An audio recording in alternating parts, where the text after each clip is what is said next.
Moyibi alingaka makelele te AKM Fondation bamemeli biso balarme ya sécurité nouvelle technologie bazali kosalela les États-Unis d'Amérique. Reportage.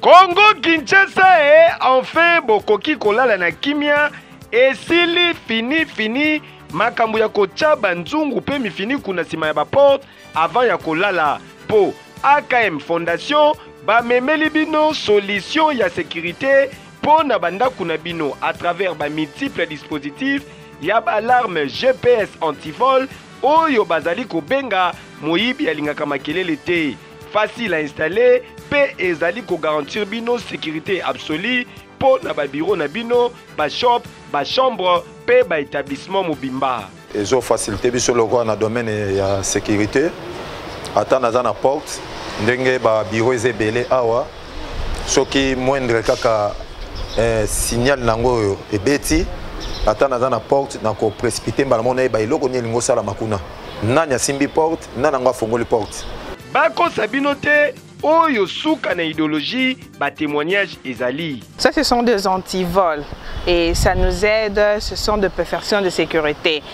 Parfois, biso kubalinga bayi biso mais grâce à ça, mutameki ko forcer et puis alarme nango ça sonne très fort jusqu'à ce que vous allez venir et zalaka. Alors je vous conseille botongo na ba bureau, na bandaku, na ba maison et ko aider bino pour la sécurité même si vous n'êtes pas là et ça vous garantit la vie. Ezali disponible awa na Kinshasa na quantité nyonso bokoki kozala na yango besoin pe ezali kotekama na ba prix ya bana mboka. Même l'entreprise, quelle que soit quantité, nombre ni besoin pour ça. Ceux qui vont bengi boyer vers biso boko soango. Donc ça bien pour la bino et surtout pour la lelo kulu na toni na mboka. Donc ça bien pour la sécurité. Na si bino so moni Alain Bolela abosani bino et société, toza les c'est longo na bino. Donc c'est ça, ça déjà disponible. Pour nous ça vous en a pour ça nango, il suffit de contacter biso, to voya ko pesa yango, pe to installer yango, ko installer yango et ça pas même une minute.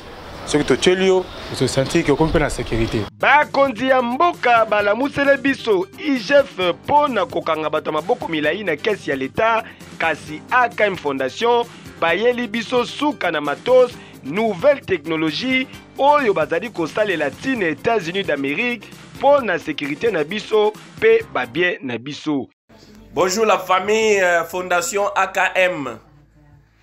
Et memeli bino solution pour na miyibi. Kotoyo IGF Najila Lingeti azokanga ba miyibi ya ba cravate ya ba million. Kotoyo na memeli bino boule pona ba miyibi ya ba kuluna na quartier ou ba iba ba TV ba kotela batu na bandako. Sécurité yangoyo. Alarme facile à utiliser au chango na porte.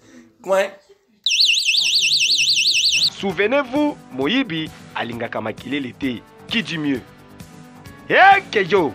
Oui. Berlin, we're from the United States.